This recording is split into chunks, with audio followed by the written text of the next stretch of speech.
Balcony में बैठे बैठे वह निहारता है गुलमोहर के ललछाऊ फूलों को और सोचता है जिंदगी के बारे में। बालकनी में बैठे बैठे वह निहारता है गुलमोहर के ललछाऊ फूलों को और सोचता है जिंदगी के बारे में। क्या जिंदगी हमेशा रह सकती है गुलमोहर के कमनीय ललछाऊ फूलों जैसी, या कभी कभी उससे अलग, बिल्कुल अलग भी होना चाहिए उसे। जिंदगी कोई गिलास तो है नहीं जिससे पानी पिए जाओ कोई फर्क नहीं पड़ेगा।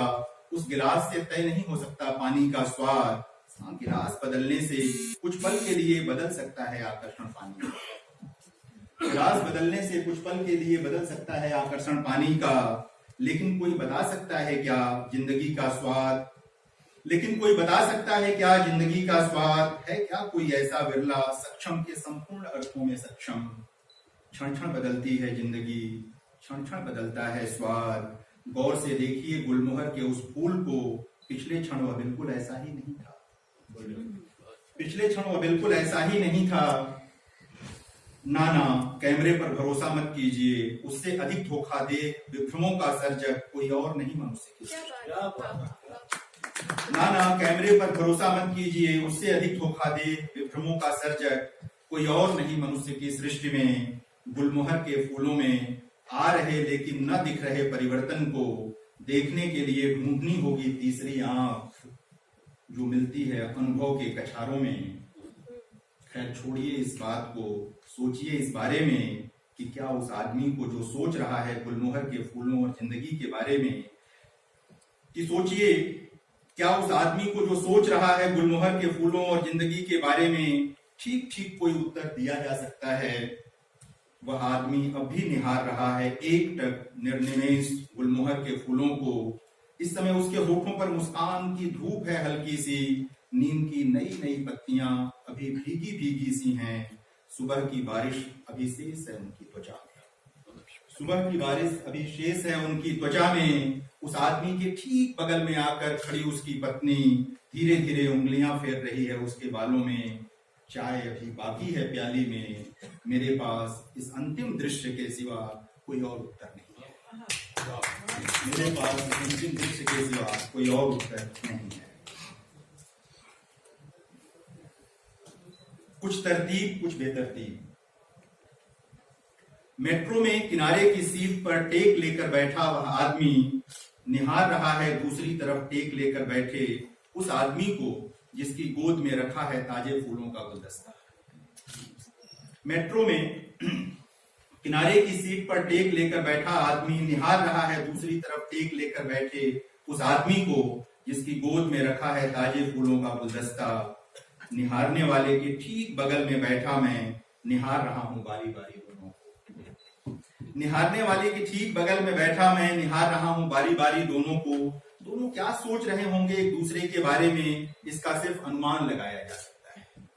दोनों क्या सोच रहे होंगे एक दूसरे के बारे में, इसका सिर्फ अनुमान लगाया जा सकता है। पहला सोच रहा है शायद कि वह फूलों के साथ मिलने जा रहा है किसी ऐसे से जिससे कोई न कोई काम निकलवाना है उसे।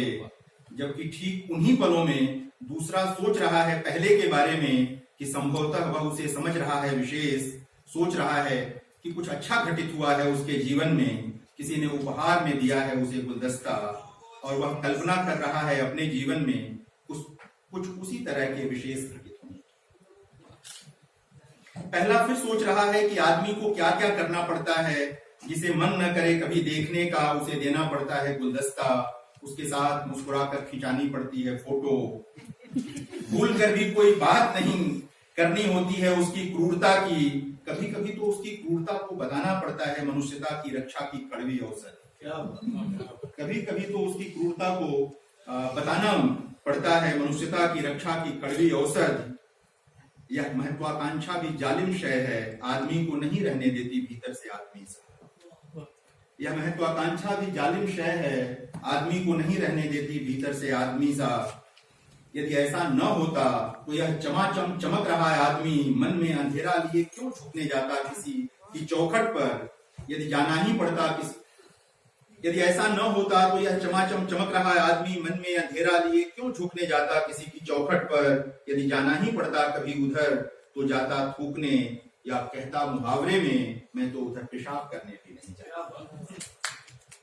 दूसरा फिर सोच रहा है पहले के बारे में, दूसरा फिर सोच रहा है पहले के बारे में। वह भीतर ही भीतर द्रवित हो रहा है उसके लिए। आखिर कल वह भी तो उसी की तरह निहार रहा था उस व्यक्ति को जिसके हाथ में बंगाली मार्केट की मिठाई का एक बड़ा सा डिब्बा था, जिसे वह बार बार संभाल रहा था और सोच रहा था कुछ तरतीब कुछ बेतरतीब। अभी अभी मेरे मन में उठा है एक विचार, अभी अभी मेरे मन में उठा है एक विचार, उसके हाथों में गुलदस्ता देखकर कि शायद आज लौट रही हो उसकी पत्नी, कदाचित एक दीर्घ अंतराल के बाद दूसरे शहर की अपनी नौकरी से, और वह जा रहा हो उसे लेने स्टेशन, कि जिसने उसकी जिंदगी को भर दिया खुशबुओं से, आज वह उसका स्वागत करे फूलों से।